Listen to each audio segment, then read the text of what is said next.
Good morning, everybody. This is Woodturners Coffee Hour number 141 for March 2nd, 2023. My name's John Kelsey. I'll be your moderator this morning. Today we mourn the passing of our dear friend John Jordan, a great woodturner and a friend to this club for many, many years. I'm going to open without further ado by showing a super clip drawn from the hour-long presentation John gave us in October of 2021. Okay, here goes the clip.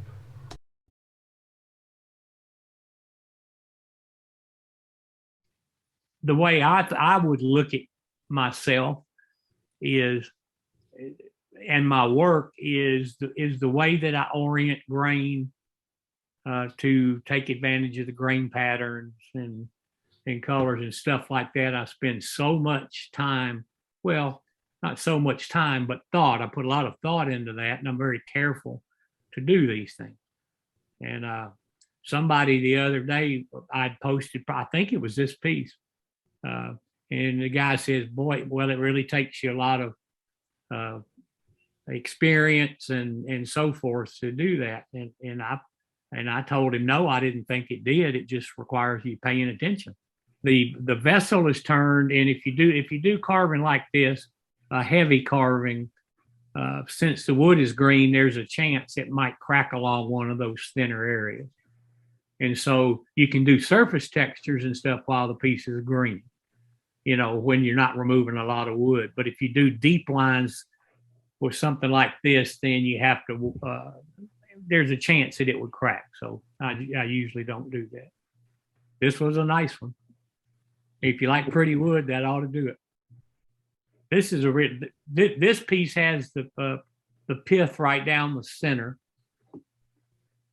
And that presents some problems sometimes, but what that does is it gives you this pattern that radiates out from the opening all the way around, so it looks like it's dripped down. So maybe like glaze on a pot, as opposed to this one, which does not have the pith in the center.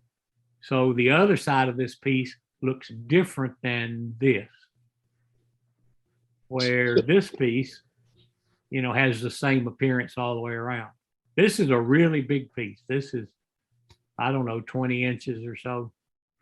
That was a, 70-pound chunk of wood when it started. But yeah, but there is no second turning. They're all turned green, start to finish. And that's where the careful orientation comes into effect. Is you have to, if you don't do it a certain way, then the movement that the piece takes is going to be obvious or objectionable. I like to minimize the effect of that movement so it's not apparent in most of my pieces. And the carving, then I can incorporate the carving into that movement, and so you don't really see it, but you have to be careful in the way it's oriented. This I made about 7 or 8 of these pieces. Vicky, I have one here, or Vicky has one here, and then I'm not sure which one this is, but one went to the White House collection of American craft, which is now in the Clinton Library in Little Rock. The year of American craft was 1993. So that's when we all, Vicki and I, went to the White House. Ellsworth was with us. There were 30 craftspeople or so that went to this thing. It was really very cool. A good thickness for green turning in general is a 1/4 inch, 5/16. I don't make things ultra. If you make things ultra thin, then you can get some bizarre distortions. There's a mechanical strength to these things by leaving a little thickness, from the shape. Now the ones that have the deep carving or flutes, they have to be left thicker. So they may be 3/8 and up to as much as 1/2 inch. And the thicker I leave it, then the more caution I have to exercise to be sure that they don't crack. And like I said, I'll leave them a little thicker, and then I'll put them in a cabinet and let them dry for a few days that way, so they don't dry too quickly. you know, my ideal source of wood is I have the entire log here, and I just cut off of it as I work. If you start cutting, if you cut a bunch of blanks out of your log, you've probably screwed up. Okay. Because most people do that, and then it cracks and checks, and then they turn it anyway because damn it, I dragged this home and I went to the trouble cutting it up. I'm gonna make something with it. So now you got a piece that's full of cracks, and if I turned a piece and it had a little crack in it, unless there was some way to completely conceal that, I would reject it. And as a pair, those are in the Victoria and Albert Museum in London. This is a silver maple burl. Again, if you like pretty wood, that's kind of nice. I did a series of these spiral pieces for a show at the Lake Del Monte Gallery. I thought they were kind of fun. They probably weren't the best for seed pieces I ever made, but I liked them a lot. Red maple burl. That was a really nice tree. I made a little money from that one in it. Some nice pieces. Cherry. I love cherry. And again, playing with the sapwood, and it's no accident that this little sapwood patch here, you know, showed up there where it did. That's an intentional manipulation of the piece of wood to get that effect. This is a dyed ash. I like that one a lot. I've never done any more like it. The piece in front is honey locust, and then it's a bronze casting in the back. I don't know how many pieces I did that. I made bronze castings of the original piece and sold them together. These are in the Philadelphia Museum of Art. Well, that one's kind of fuzzy. Sorry, it's not a very good picture, but that's the top of that piece, which I think makes a great photograph. That's fossil walrus ivory in the top. Walnut. This was one of the AAW auction pieces one year. Now that you ask about how long it takes, something like this takes a long time. That's a lot of carving. A copper lid on a mesquite jar. And these have steel lids. That one has a copper lid. That's rosewood. Cherry. These jars are usually end grain pieces. This is a side grain piece. And the hard thing there, and nobody ever notices this, is that little trivet. See how the one corner's lifted up? Nobody ever notices that. The wood is poplar. That's milk painted and textured, and then the bottom is steel.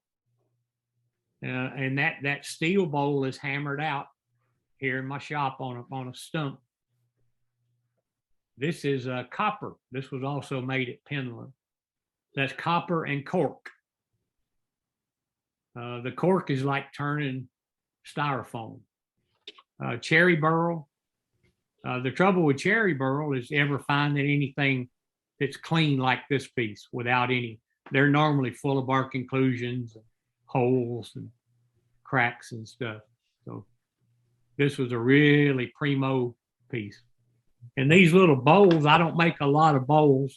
People certainly don't know me for my bowls, but copper, this one has copper leaf on the inside, and this is copper leaf that's been patinaed, and this one has copper leaf on the outside that's been patinaed. Red maple, or as I tell people, if you paid $50 for the blank of this wood from one of the wood dealers, then it's ambrosia maple. If you pay $50 for the whole log, then it's just red maple. And this is a recent piece. I think we're about done here. So I really like this piece. And that has that steel lid and a steel, and you can see the little ears on the side here are part of the piece. So all that, this one leaves a band all the way around it that has to be carved away in order to leave these two little ears for the steel. And there's a similar piece. And a little teapot. Probably the last piece I finished here. There you Thank go. you, John. There we go. Very good. Yep. Guys, Thank you, thanks John. for having me. I'll join in one Thursday here before long, and just to hang out. Let's just have a moment here for anybody who'd like to say anything about our old friend John. He was a regular at the Mid-Atlantic, so I know a lot of you know him.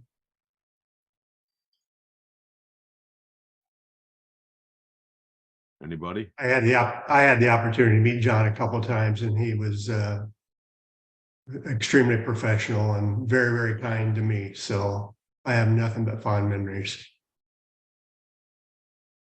John? Yeah.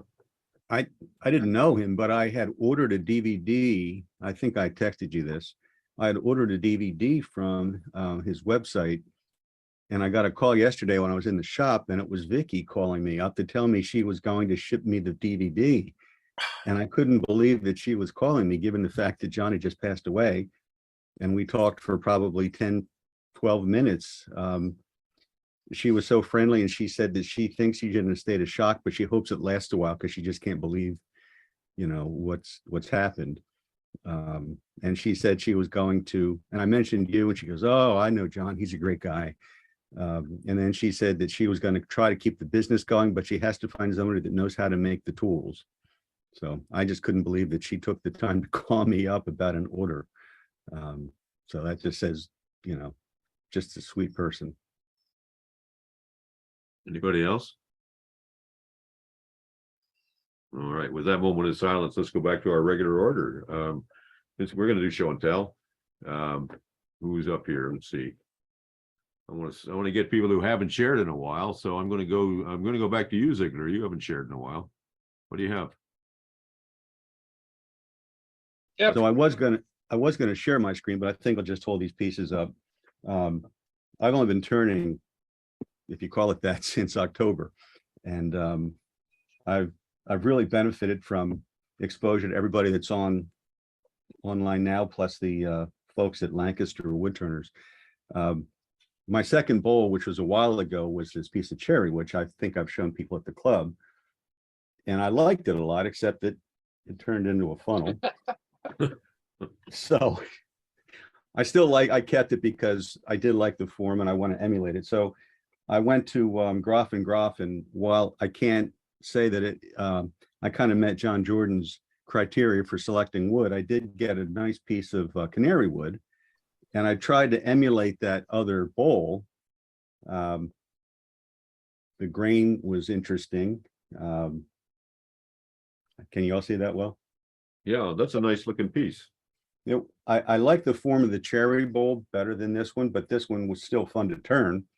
It's a little heavy, but I enjoyed turning that, like I said, piece of canary wood. Now, let me ask you while you've got that in your hand, bring it back up.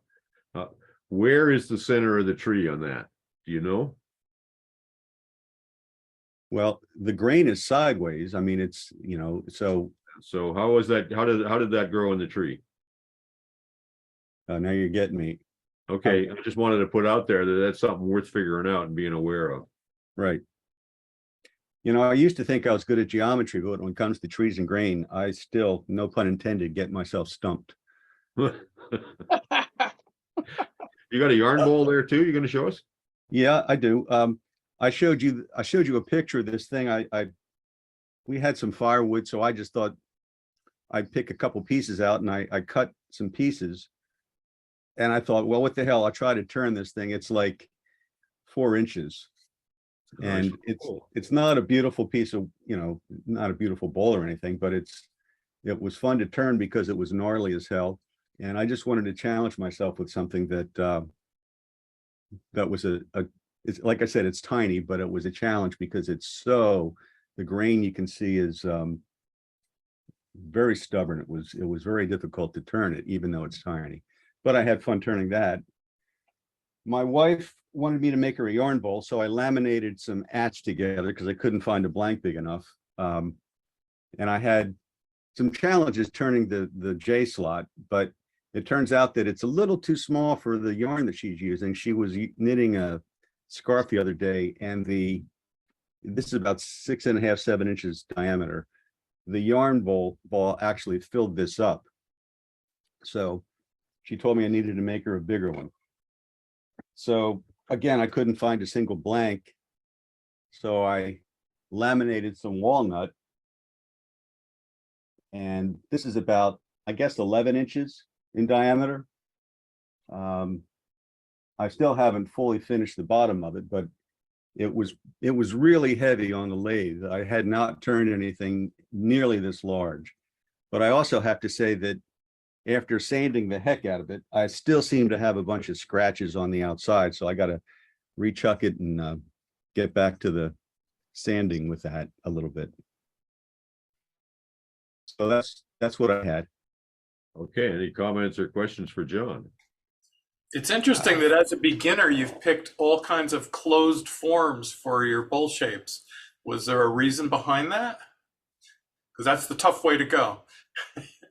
I guess I didn't know what I didn't know, so I liked the semi-closed forms. I haven't done a hollow form yet, but I just like the way they return. And in fact, the reason my first bowl was a semi-closed form is because years and years ago, like back in the 70s when I was in college, I had a ceramics class. And so I was trying to emulate a bowl that I had made out of clay. And I don't have that bowl here, but that also had a bit of a, somewhat of an enclosed shape.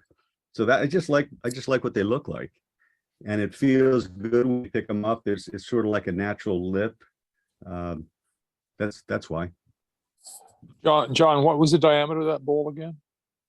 And The how deep walnut? was it? Yeah. The walnut's probably just under 11 inches in diameter. And I guess, I don't know, it's probably 7, 8 inches deep, something like that. So what did you laminate, like 4 layers of 1/4 walnut to make that? It was three layers. And I'll bring you a blank on Tuesday night. okay, That's the right size. If you want a solid blank, is all I'm saying.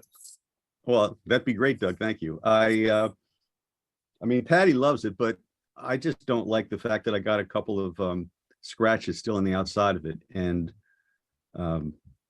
so I would love to turn a solid piece as opposed to laminated, just because while this is okay, I'd love to have the more full grain across the whole piece. Well, we'll Can I see. make What a comment, John? Yes, I'd like to compliment you on your progress. I think those are pretty good looking bowls for somebody that's only been turning about 6 months. And I think for the next phase, try a bowl with a tenon. And particularly the large bowl with a tenon, you can finish off the bottom easier for one thing. And right. when I remember when I first joined our guild, one of the bowl rules was nobody should be able to tell how you turned it. And with a recess, it's pretty obvious. And I did it too, because I had turned, from the early teens in high school and then started again in 98 or 99. But you can then put a little bit of lift on the bottom of the bowl so it doesn't look like it's glued to the table when it's sitting on it. You get a little bit of an OG, only takes an 1/8 of an inch. And you can make that when you do the tenon, don't necessarily make the base of the bowl, the diameter of the tenon, have a little secondary effect that the top of the jaws seats against. And that is really, then you basically turn the tenon off completely. And you can do that with a jam chuck and take the point out of your tail center and, and then sand off a little nib. There's lots of articles on that, but I think you'll end up with an easier finish and a better looking bowl. They're great. I mean, that's awesome. That's good work. Thank you for the encouragement and the suggestion, because I've been playing around with the bottom of the bowls, and I was thinking about putting the walnut back on with a jam chuck, just to do a better job on the base of it. One of the pieces of advice, John, that I got from David Ellsworth is he said, never rechuck a bowl, get another piece of wood. Yeah. Yeah, And I appreciate that, Doug, and I don't disagree with it, but I just get where don't you're at, like- because when I started, I wanted to do it perfectly as well. So I agree, but sometimes you put those on the shelf as a reminder of where you were, as opposed to doubt. where you are. Yeah, that's a I just corollary. don't like the scratches. That's a corollary to one of John Jordan's points too. Life's too short to turn crappy wood. No doubt. John, the other reason you leave the recess on is you can always rechuck it real easy. That's what I Yeah. did in the early days too. It was easier to throw it up and fix it. Yeah. Well, it's worth doing that when you're learning. Is do throw it up and do fix it. But Ellsworth is right. Ultimately, it goes bad. Get a new piece of wood. There's more wood than there is time. Also, the arts and craftsman tenet was always that as a hand craftsman, the only thing you have is to give is the finest of materials and workmanship. So if you skimp on the materials, you've cut that formula in half. Right. Anybody else? Thank you, John. That was a good show. Thank you. Thank everyone. Yeah. Ray, what do you have today? Thank you, John. Okay, I had a little project I was working on for my lathe, and which was actually a table for the bed of the lathe, so I could work on it. And I needed a way to anchor that, and everything was, with fasteners and just complicated. And you had done some boxes, this goes back a while, with the magnets. And we've got into that over the last couple of months a number of times. And I thought, well, maybe I'm missing something and I ought to go, instead of complicated, go simple. So when I went to do that, I went back to the bandsaw, and I've been out of the shop for a long time. Started up the bandsaw and heard a noise, and I'm going to do a simple project, and it goes into big problems. So then I end up, what happened is the belt was old, and I had to change a belt, and went to Belt Palace, great place to work with. And what I did, I found out that Rikon updated the Rikon bandsaw. This on the right was a Carter setup I put on for new guides. And what Rikon did, Rikon come out with the upgraded, they put on a new bandsaw, but an upgrade for the older bandsaw. And I looked at that. This is the difference in bearing size that they went to. And it was really a big change. And the fact that you can reach in and loosen these and they're spring loaded. And I said, wow, this is, it's going, it's nice. And what I had done was, and this is just a comment on the bandsaw. One of the guys were talking about the safety on the bandsaw. Up at Susquehanna, I saw this and thought it was a good idea. I just took a piece of nylon strap and hang this over. And when I do that, the blade's not tight. So if I go to turn this on and I see this, then I just swing it out of the way. So you can see it, and then you swing it out of the way, and it was just a safety feature. So when I went to do the project, I bought a piece of this. This is just a piece of shelving material over at Home Depot. This is the piece I needed to cut on the bandsaw, and why I went into a problem. I couldn't cut it. And I made this just like a T with about 1/4 of an inch extra. So this would just slide in the ways. And what I did is I added the magnets in here. And when I slide that in there with it elevated up that 1/4 inch and set it down, it just clicks down on there and gives me a work surface that's a nice height to work. And it made it real easy, no fasteners, no anything. And I could put this anywhere along there and it holds. This is that velocity stack that we had talked about. put one of those on, and that's it in a work position.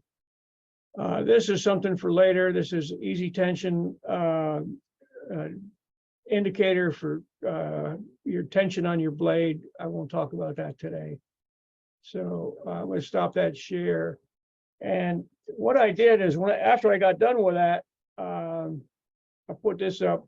I just a sample cut, which I really can't complain about the way the bandsaw came out. This is 60 thousandths end to end. And so anyway, that's my story for today. Thanks. Questions for Ray? Ray, what I do is I let a nut hang down from my tensioning arm. And if it's swinging in there, I know it's loose. And then I have another rule. When I tension it, I turn the light on. That's the light for the bandsaw. And when I untension it, I turn the light off. That way, when I turn, like we say in Lancaster, out in the lights, then when I leave the shop, if it's tensioned, I go, oh, the light's still on, so the bandsaw's tensioned. That was my trick to do what you were doing. That's a cool that's a cool trick. By the way, that modification is really a day and night difference. I did that one to my Rikon as well. Yeah. Does the new Rikons come with that new guide? Yeah. Yes. They retroed it to the 325s, I think. I didn't see what yours was, Ray, Yeah, but 325. yeah, the 326s have one new. So And and then dial it in. If you dial it in and tune it, I think one of the things when you hear bandsaw complaints, and I was guilty of that myself, is that there's no shortcut. You know, you change blades, you got to go through it. And when you do that, now I don't run an offset. I've noticed that with the Rikon from day one. If you set that up, you don't have to account for an offset. It just cuts it. And I'm really impressed I mean, there's much more expensive bandsaws on the market, but the end result is a good cut. And the Rikon does it without, setting that all up, not cutting straight. So I like it. Ray, I'd be interested in that tensioning thing, because that's always, I think the thing is just press it with your finger. Well, how much pressure you push on it. Yeah. I like to run mine really tight, but I'm afraid sometime I'm going to break a blade, Well, I'm going to do a little thing on that. I run across that by accident. It's not very expensive. It's $30, $40, which sounds like a lot, but you break a bandsaw blade, you just bought it. Yep. And the idea is it may not be exact, but for $40, I can tell the biggest thing if it's too loose. And it works kind of interesting, but I'll do a thing on that and do that in the future. Where did you get that thing? What is it called? Easy Tension, EasyTension.com. It's a private guy that makes them. I think he 3D prints them. The concept is basically it works as a screw in the center, and as you tighten down, it puts pressure on it. And there's two magnets. Again, we're back to the magnets. There's two magnets, and you get enough tension on it, pops the magnet loose. And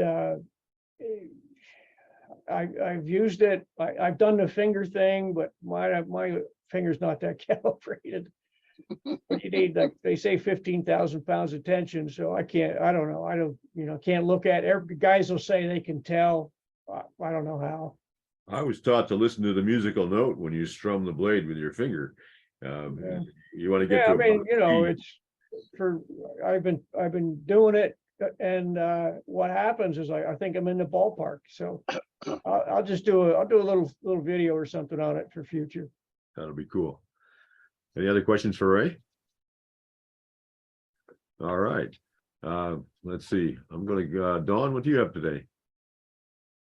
Well, just last week there was a lady on about hollowing and certain tools. I just wanted to show the 6 tools that I use for hollowing over here. So I don't know if you want to highlight me so that you can see the tools better. You can see it. We got you. You're on speaker. You're good. Well, this one is a Simon Hope tool. It's a square bar with a very small point pattern on it. Is that a flat cutter or that's a cup cutter? It's a cup cutter. So that's And one of the those beauty of this carbide cup tool- cutters. Yeah, the beauty of this tool is that when you've got it on your rest, you have it flat, you're always in the right angle for going inside a bowl. And that's the Simon Hope tool. Another one for doing this bowl inside, I use this tool. And that goes, if I can get it, there you are, like that inside.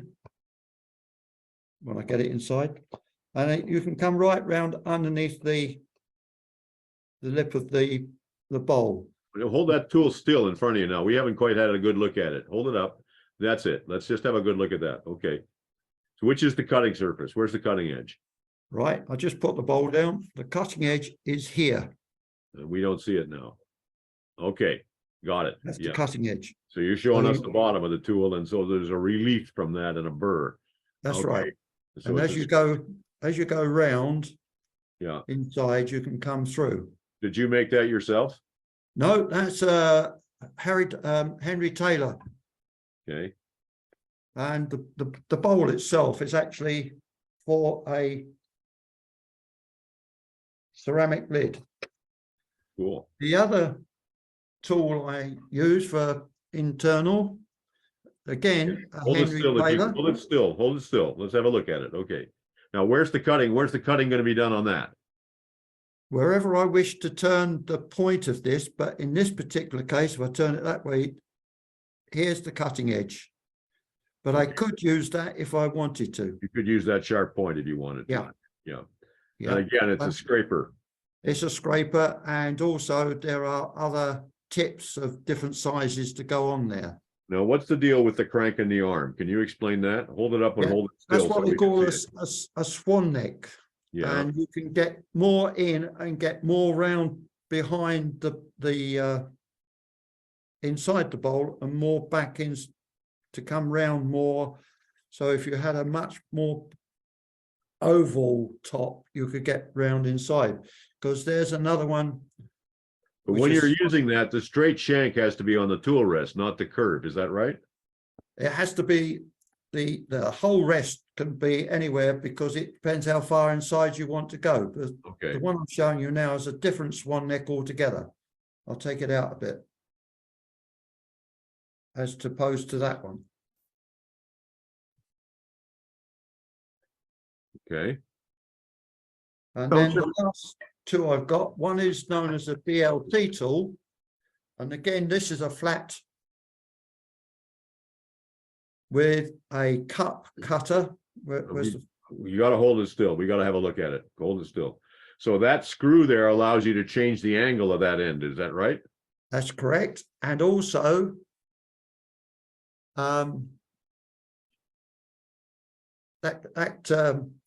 you can turn this any way you like, but you've got that set again with the square bar.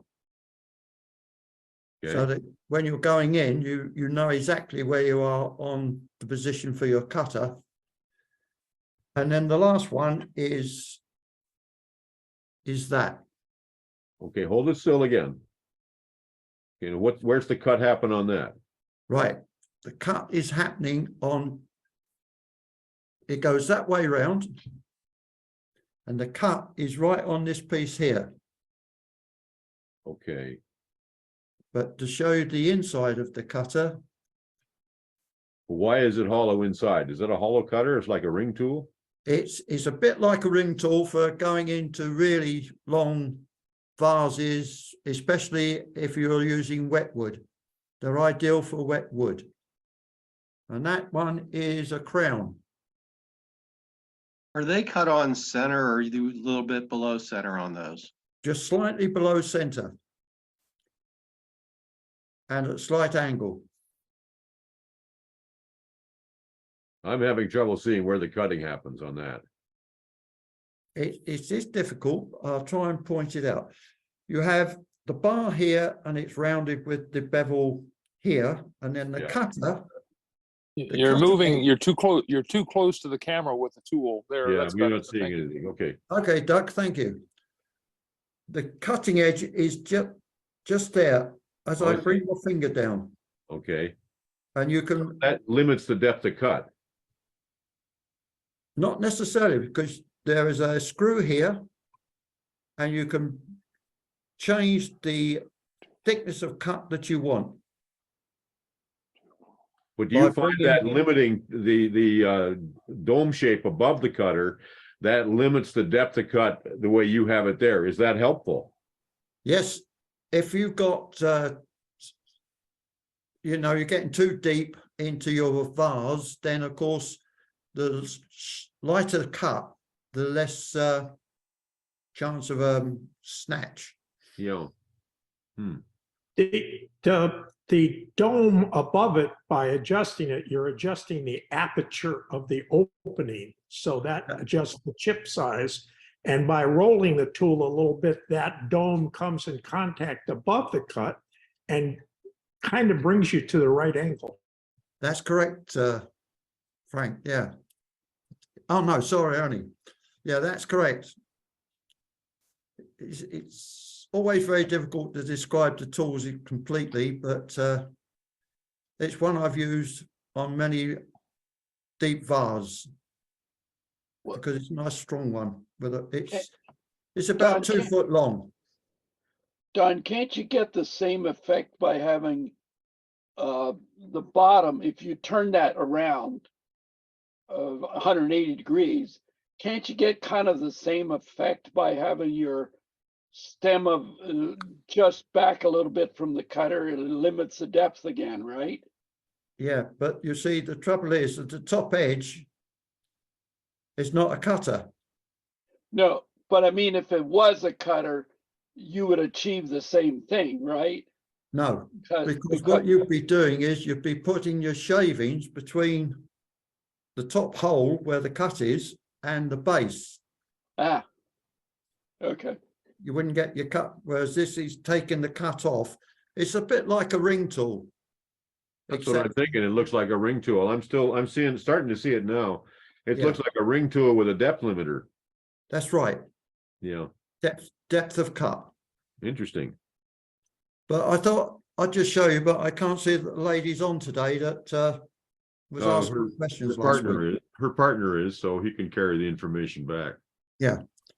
So, I think, yeah. Don, I think I'm referring to a Jimmy Clues tool. I think it is. I'll get it next time and bring it here. I bought one that haven't Yeah. tried it yet, but yeah. Yeah. I've seen him tools up, but Jimmy stayed with me 2 or 3 times. Ah, okay. Yeah. That looks like a Raleigh Monroe tool.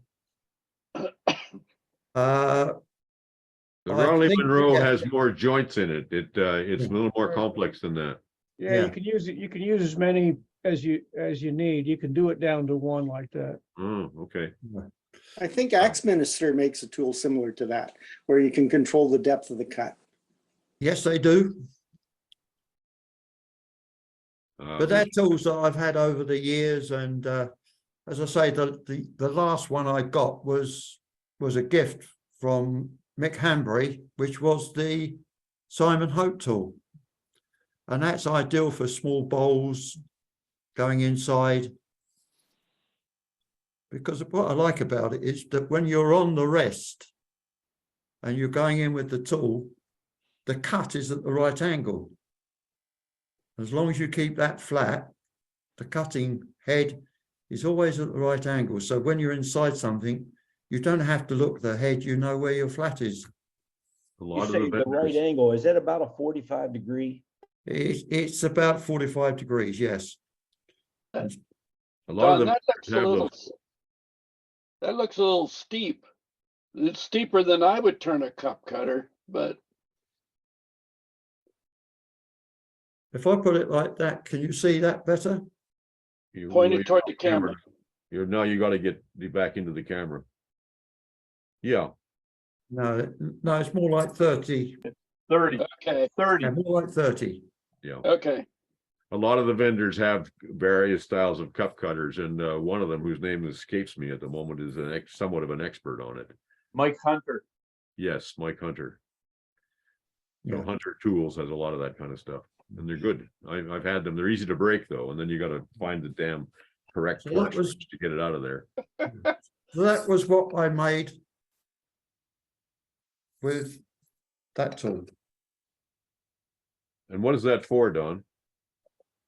Well, normally I put on potpourri lids, but in this particular case, I made it into a small jewelry box Okay, with a ceramic lid with a blue tit on it.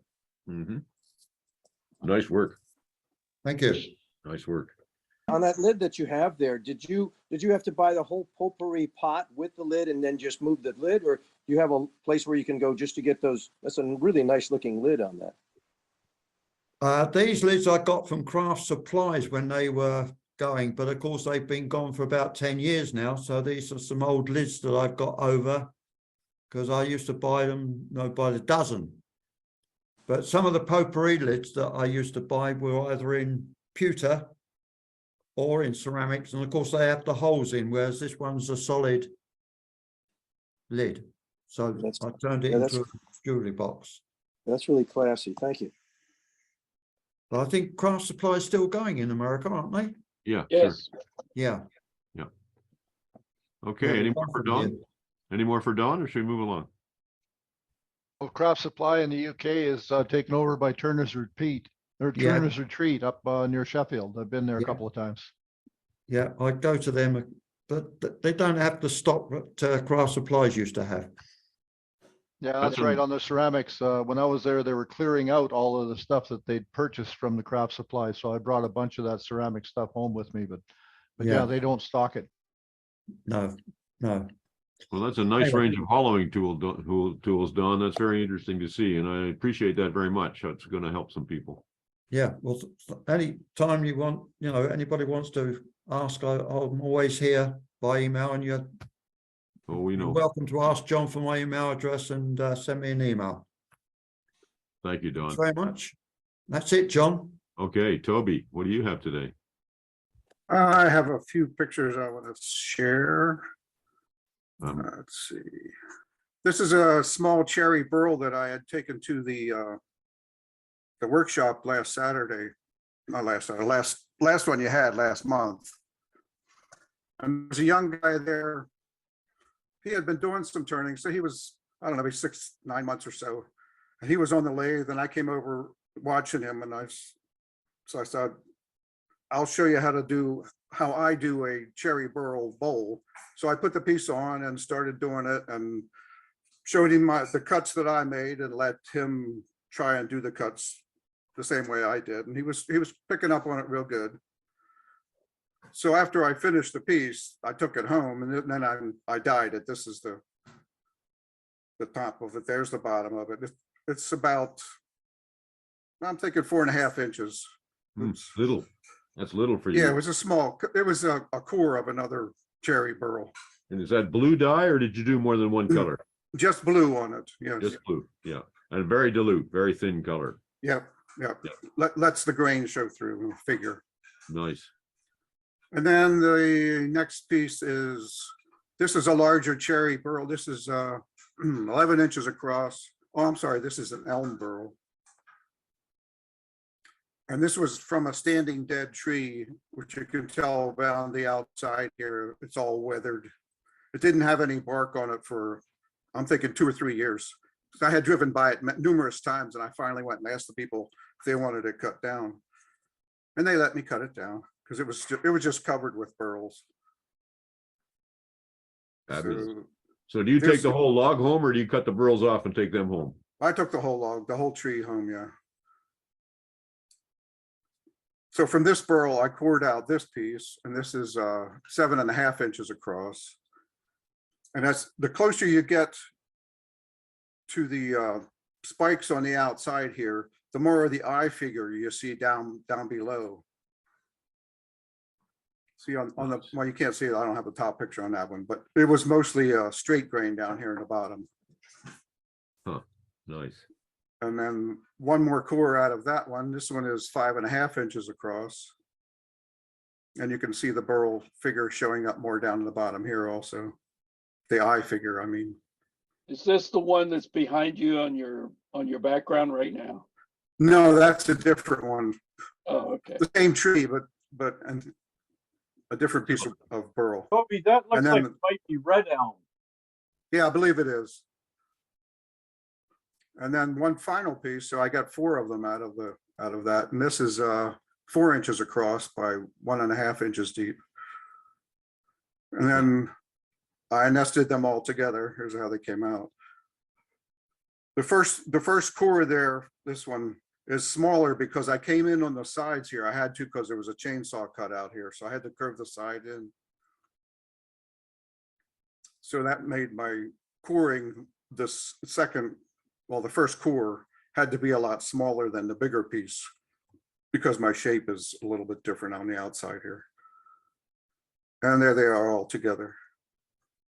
Well, that's a nice set. Now, are you going to sell those as a set, or are you going to break them up and sell them one at a time? What are you going to do? I had them first shown, I guess about a week ago at one of the 2 or 3 shows I'm going to do this year. And I had them as a set there. Although they're priced individually, I would like to sell them as a set. But you know, if it doesn't matter to me really. Yeah, Okay. I decided I've been doing a lot of shows, you know, over the years, and I decided to cut out my outdoor shows because the weather is too risky. It's a lot of work, and so I've cut down to just doing indoor shows. If anybody else does shows, that's my thought process on it. And what are you going to sell that set for, or those pieces for, just so we know? I think this bigger one here, I have $300 on this one.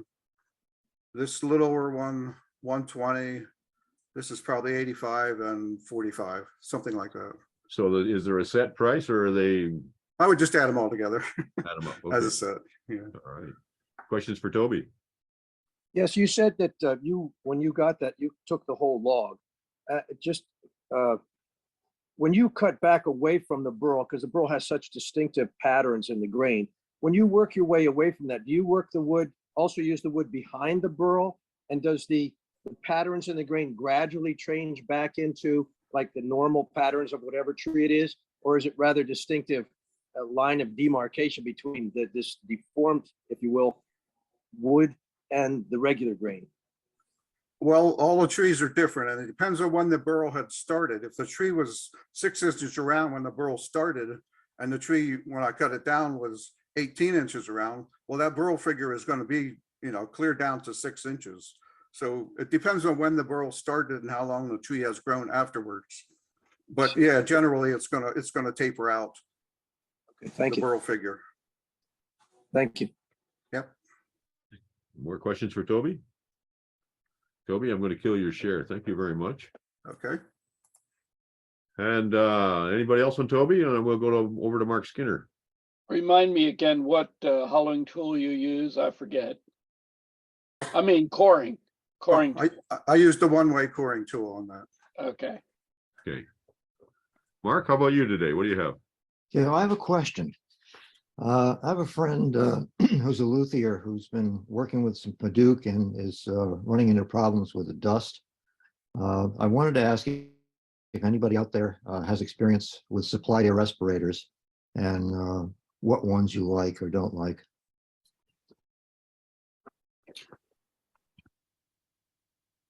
I have the power cap from Pico or whatever in England. I like it a lot. Okay, how do you spell that? P-E-K-O. No, Power cap. P-E-K-E, right? Hey, is it K-E? Thanks, Bruce. I have the same one. I love it. Me too. Now, what's it look like? Is it a hat or a face shield? And you get the air, where does it get the air from? You got horns on yourself.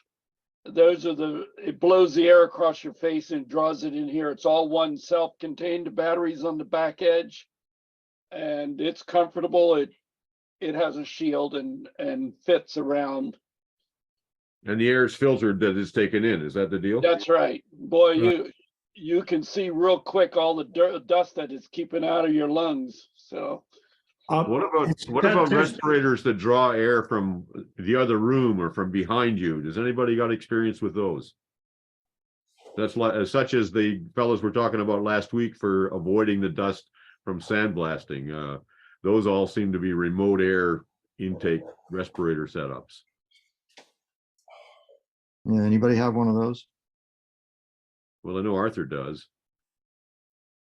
Actually, I don't. I have a sandblast cabinet and I do my blasting in there, and I wear a full face respirator and ear protectors, and I use my vacuum when I take my whatever I'm taking out of the sandblast cabinet. I leave the vacuum on, so it's sucking the dust in, and then I clean the sandblasted dust off the item I'm doing in another sandblast cabinet that's strictly for blowing the dust off the object. So no, I'm not familiar. I have looked at them. They're very more expensive than what I would ever spend on one, because I don't do any external blasting like that anymore. Okay. Is the Pico or Pico one just the Trend helmet sold under a different brand name, or maybe Trend's brand in England? No, Trend is quite different. Trend is a lot heavier unit and sold by a different company. The Peak is actually a British one, I believe, but there's a sole US importer for it. Now, why do you like about it, Bruce? It's nice and light. I get good visibility. It comes with, or you can buy disposable shield protectors. So when it gets gunked up, you just zip them off with Velcro and put new ones on.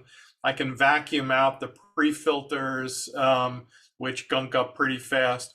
Unfortunately, I mean, the filters are in the wrong spot. They are in the front, and so they catch up the dust quite fast. But it works quite well. It's quite light. It is less costly than some of the other things out there, and it's not so cumbersome that I don't use it, which is probably the most important thing. It charges slowly, but it lasts a long time. It's a long charge. I have the Trend, and I think it's terrible. It's heavy, as everybody said. The filter, it has no OSHA rating. It's an unrated helmet, and the battery life is abysmal. Yeah, I had the Trend first, and I hated it as well. And in fact, I guess the headband snapped on it, and I guess that was recalled, and I got that replaced. But then it was even worse. I never quite got it in correctly, I think. But it's at least twice the weight of the other one. So how do we spell the brand name of this one? P-E-K-O? E. E-E-K-E, and it's called the Power Cap Plus, I believe. Do these helmets that you have, do they have to be fitted? Like, I know a lot of respirators, you get different size respirators for the size of your face kind of thing. And I was wondering if these helmets need to be fitted as well. There is a cloth expansive gasket, if you will, which actually is replaceable. I found out I just replaced mine quite easily, but it's just a flexible gasket to your face, and you can adjust the tension on the top of the helmet as well. But otherwise, it's not much more than a baseball cap. I don't know how else to describe it. I mean, we can put up pictures, I guess, but it's pretty minimalistic as far as a helmet. But it does have I guess I don't think it's OSHA. I forget the rating it has. The usual not very vigorous ratings that most shields have. I like it because the flap, the cloth or felt flap, fits around my beard very nicely. It's not, it tucks around under it. So I bought it at the Mid-Atlantic years ago. Actually, I didn't buy it there, but they gave me that price when they got back home, and I've been happy with it. I see Kai has got his hand up. I recall about a year ago we did a thing on dust things, and Kai had the belt worn thing, and you had to like put it on. And the question was he actually going to do it? Well, we're a year in. Kai, did you actually wear it, or what happened next? Well, yeah, I do wear it. It works brilliantly. The drawback is that it is quite expensive. So it's 3M worth of flow, and add flow is I think the helmet. So yeah, or add flow is the fan unit that where you wear around your waist, and the other one is the helmet. They changed their products a little bit, so I've got an older one. But Mark, I can send you a link if you like. I look it up where you can get that in the States and send you a link. So Oh, that'd be great. you can Thank you. pass that on. When I last went shopping for those, I found an awful lot of 3M setups that were meant for the medical field. Are they the same, or are we looking for something different for what we do? No, they are different because I think in the medical field you don't have the impact on the helmet if a workpiece flows out of the lathe, for example. So it's a heavier construction that is used or interesting for us. Does anybody else use? I just bought an Optrel. I just got it in house. It's got a pack that you will put around your waist. I found it. I think mine's called a Max Clear. There you can see the name of it. And it's I found it. Mike Peace did a thing on it, I do believe. So I tried. I haven't gotten it on yet, but I haven't tried it. I just got it in. So what about using, instead of a one piece like the Trend or whatever, dust mask like they had, the dust and with the filters on it, they cover your nose and mouth, and then using a shield, just a face shield over top of that. Does anybody use that? Anybody else use that configuration? I use that system quite a bit, and it's actually quite effective. You can find a good respirator that just covers your nose and your mouth for about $35 to $40, and you can use them with a shield. They are quick to put on, and they work. You can get them at various ratings, 95 or even higher. I have something over here. With the face mask, with the 2 filters and the screen. Yeah. The only problem I have with those is sometimes it fogs up if I'm not breathing right, but it's yeah, anyway. Ernie, you're talking about that. That's like a painter's respirator. Yeah. Yeah. Now, I use I use something a little bit different, but it's the same basic concept of what this last gentleman was talking about. It's called Hobby Air, and it's pressurized. It's got a small pump on it with a HEPA filter on. And you put it in another room, and it comes through an air hose and blows air through there. So it's bringing clean air from an outside source into the area, and it's just a little small face mask that you're wearing, and then you put the regular, you know, this is just the breathing part. Yeah, who's the vendor on that? Hobby Air is the vendor that I'm using, and it's what the commercial painters use, something similar to it. It's because it's really hard to filter out all the chemicals that come off the paints when they're painting automobiles and everything else. And this brings the air from an outside source and gives them clean breathing air. Yeah. Yeah, it's a supply air respirator. Yeah. I actually plumbed it in my shop and just ran PVC pipe and put the thing in the other side of the shop, and just ran PVC pipe, and it connects behind me, so it's not in my way and it's light. Okay, so it's sold by an outfit called Hobby Air. That's correct. That's the one I have. It's made by Hobby Air. Okay, That makes sense, but like the filters that Ernie was showing, you can get vapor filters or dust filters, and certainly in our hobby here, I think that the dust filters are really what you need. The vapor filters won't necessarily take that dust out of the air. But the other thing is, it's in the other end of the shop, totally, you know, it's not anywhere near where I am, so it brings clean air in from you can put it in another room and bring it in. That's a good strategy. That's an industrial strategy. Yeah. That makes sense. And it's light and not cumbersome. It's a lot lighter than any of the rest of these. And I have some of these other systems that, you know, they weigh 10 to 15 times what this one does. Could you bring that and show us what you have sometime? Show us next week? Yeah, I can do that. Okay, that'd be great. I'm going to pull the plug on this now because it is 11 o'clock. Lancaster Club has a meeting next Tuesday night at 7 o'clock at the Kaufman Studios in New Holland. We'll be online with that as well. And the following Saturday, March 11th, will be open shop again at the Kaufman Studio, Kaufman Kitchens Place in New Holland. We're in the mezzanine. That'll be 9 till noon on March the 11th. So then the club meeting is, I guess, the 4th. What are we? Thursday, Friday? I don't know. Monday, Tuesday, 7th. 7th. Yeah. 7th is the next club meeting. I believe I'm giving the demonstration that night as well.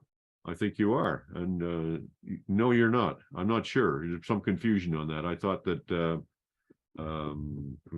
Thomas was going to do. Thomas is going to do piercing. You think you're going to do spirals? That was what I have in my calendar anyway, but. Okay, well, let's get Ben to sort it out. Our Vice President, Ben Kaufman, is in charge of that. So I'll put him in, and Ben's in Florida. So we'll get in touch with Ben today and get him to let us know what's going to happen. And thank you all. See you all next week. I shall be away for a week. See you in a fortnight. Thank you, John. Yep. Bye. Off on holiday. Thank you, everybody. Wood shop. Thank God for wood.